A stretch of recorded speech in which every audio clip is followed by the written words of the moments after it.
बिहार के भोजपुर में लाखों रुपए की लूटपाट का मामला सामने आया है।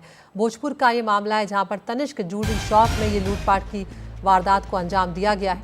8 बदमाशों ने इस लूटपाट को अंजाम दिया है। सुरक्षा कर्मियों के हथियार तक ये बदमाश लेकर भागे हैं। तो बिहार से खबर आ रही है, भोजपुर में तनिष्क के शोरूम में लूटपाट की गई है। तस्वीरें भी आपको यहाँ पर दिखा रहे हैं। गार्ड की बंदूक भी यहाँ पर छीन ली गई है।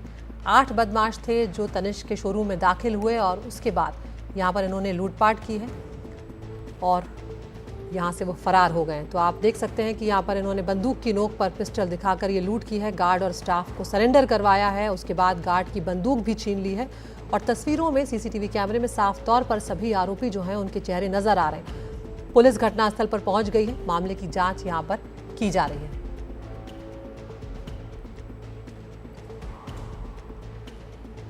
प्रभाकर हमारे सहयोगी हमारे साथ जुड़ गए हैं। प्रभाकर, ये तस्वीरें कहीं ना कहीं डरा रही हैं और कानून व्यवस्था पर सवाल भी उठा रही हैं। तस्वीरों में साफ तौर पर चेहरे तक उनके नजर आ रहे हैं। क्या कुछ पुलिस की कार्रवाई अब तक चल रही है इन्हें पकड़ने के लिए? जी बिल्कुल, देखिए जिस तरह से वो सीसीटीवी फुटेज में हम देख रहे हैं कि बदमाशों के चेहरे साफ नज़र आ रहे हैं, वो ये दर्शाता है कि वो कानून के और पुलिस का भय उनके मन से हट गया है और वो बिल्कुल निर्भीक होकर इस तरह की घटना को अंजाम दे रहे हैं। ये जो भोजपुर में घटना हुई है तनिष्क के शोरूम में डकैती की बात, ये कोई पहली घटना नहीं है। ये लगातार इस तरह की घटनाएं हो रही हैं। अभी कुछ दिन पहले हमने देखा था कि तनिष्क के ही शोरूम में पूर्णिया में घटना हुई थी, ऐसी ही डकैती हुई थी। हालांकि बाद में उसका उद्भेदन कर लिया गया, उसमें जो लोग इन्वॉल्व थे वो पकड़ा गया। ये जो मामला है ये आज भोजपुर के पटना के भोजपुर में हुआ है। लगभग 11 बजे के आसपास जैसे ही वो दुकान खुला है, उसके बाद से 8 बदमाश जो कि पहले ग्राहक के भेष में वहाँ जाके एक एक करके बैठे और उसके बाद उन्होंने इस घटना को अंजाम दिया। पूरा का पूरा दुकान को लूट लिया गया। जो वहाँ सुरक्षा गार्ड था जिसके पास एक बंदूक थी, उसे भी वो उठा के छीन के ले गए। और जो अभी प्रारंभिक जानकारी मिल रही है उसके हिसाब से ये जो लूट है ये करोड़ों में है, क्योंकि ज्वेलरी थे, गोल्ड और डायमंड के ज्वेलरीज थे, तो उनकी कीमत बहुत होती है। तो ये करोड़ों की लूट है। हालांकि पुलिस वहां पहुंच गई है। पुलिस कह रही है कि सीसीटीवी फुटेज के द्वारा हम पकड़ लेंगे उनको और उनकी पहचान कर लेंगे। लेकिन ये घटना होती क्यों है पहले, और उसके बाद जिस तरीके से निर्भीकता से वो जो बदमाश हैं, जो क्रिमिनल्स हैं, इस तरह की घटनाओं का अंजाम दे रहे हैं, ये एक वाकई चिंता का बात है।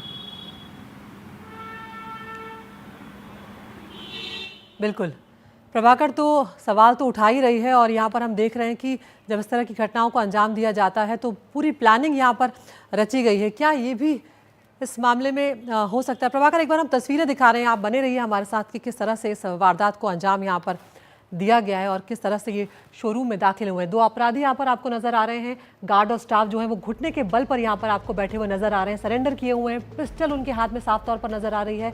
उधर जो गार्ड हैं वो भी सरेंडर एक तरह से कर चुके हैं और उसके बाद गार्ड की बंदूक जो है वो यहाँ से छीन के ये जो अपराधी है उसके हाथ में सीधे तौर पर नजर आ रही है। तो इस तरह से तनिष्क के शोरूम में भोजपुर में दाखिल होते हैं अपराधी। 8 अपराधी हैं जो कि सीसीटीवी फुटेज में साफ तौर पर नजर भी आ रहे हैं। आपको तस्वीरें भी हम दिखा रहे हैं जब ये अचानक से दाखिल हो जाते हैं शोरूम में गन लेकर और उसके बाद बंदूक की नोक पर ये धीरे धीरे करके सबको एक तरफ करते हैं। सारा स्टाफ जो है यहाँ पर एक तरफ इकट्ठा हो जाता है और उसके बाद कुछ और लोग जो हैं वो भी यहाँ पर शोरूम के भीतर दाखिल होते हैं और कुल मिलाकर 8 ये लुटेरे थे जो शोरूम में दाखिल हुए हैं और उसके बाद सभी लोग जो है यहाँ पर सरेंडर करते हुए आपको नजर आएंगे। ये जो लोग यहाँ पर ग्राहक आए थे उन्हें वहाँ से लौटा दिया गया है, उन्हें शोरूम से बाहर कर दिया गया है और उसके बाद आप देख सकते हैं कि यहाँ पर अब इन लोगों को बंदूक की नोक पर यहाँ से उठा दिया गया और फिर जो गार्ड हैं, जो स्टाफ है, उन्हें यहाँ पर सरेंडर करवाया गया है बंदूक की नोक पर और फिर इस लूटपाट को अंजाम दिया गया है और सब कुछ यहाँ पर ये 8 आरोपी जो हैं लूट कर ले गए हैं, यानी कि पूरा शोरूम जो है उसे खाली कर दिया गया है। पुलिस पहुंच चुकी है घटनास्थल पर, मामले की जांच कर रही है। प्रभाकर हमारे सहयोगी हमारे साथ बने हुए हैं। प्रभाकर, यहाँ पर ये सवाल भी मैं आपसे जानना चाह रही थी क्योंकि जिस तरह से इस वारदात को अंजाम दिया गया है, कहीं ना कहीं ये भी लगता है कि बाकायदा साजिश रची गई थी कि कहाँ कहाँ कौन कौन जाएगा, किस तरह से हो गया। क्या इस एंगल से भी पुलिस जाँच कर रही है कि कोई जान पहचान वाला भी हो सकता है या जो लोग यहाँ पर काम करते हैं उनसे भी कोई कई बार होता है ऐसा कि जुड़ा हुआ होता है? जी बिल्कुल ऐसा होता है और पुलिस इस मामले में इस एंगल पे ज़रूर जांच करेगी। अमूमन इस तरह की घटनाओं में या तो कोई मिला हुआ होता है, कोई स्टाफ मेंबर जो है वो मिला हुआ होता है, और वैसे भी अगर स्टाफ मेंबर मिला हुआ ना भी हो तो इस तरह के घटनाओं में अपराधी जो है वो रेकी करते हैं। उन्हें पता होता है कि जो महंगे ज्वेलरी हैं वो कहाँ पे रखे हैं, उनकी जो कीमती सामान है, जो कैश है वो कहाँ रहता है। और इन्होंने बहुत सोच समझ के जो है आज का दिन, मंडे का दिन चुना है, बिकॉज़ मंडे को जो पिछले 2 दिनों का जो सेल होता है, क्योंकि कल बैंक बंद होता है, तो उसका पैसा भी शोरूम में ही होता है। वहाँ पे उनके पास सेफ़ होता है, उस सेफ़ में वो पैसा रखते हैं। तो जो नकदी वो लूट के ले गए होंगे वो फ्राइडे सैटरडे का जो नकदी होगा वो भी उसमें होगा, इसीलिए उन्होंने मंडे का दिन चुना। और इसमें जितने भी स्टाफ हैं सबसे पूछताछ होगी। पुलिस तहकीकात कर रही है, एफएसएल की टीम वहाँ पहुँच गई है। और वो सबसे जो आश्चर्य की बात है इसमें वो ये है कि अपराधियों को बखूबी पता होता है कि सीसीटीवी फुटेज लगे हुए हैं, उन्होंने चेहरा नहीं ढका हुआ है, तो इसका मतलब है कि उनके चेहरे उस सीसीटीवी में साफ आएंगे।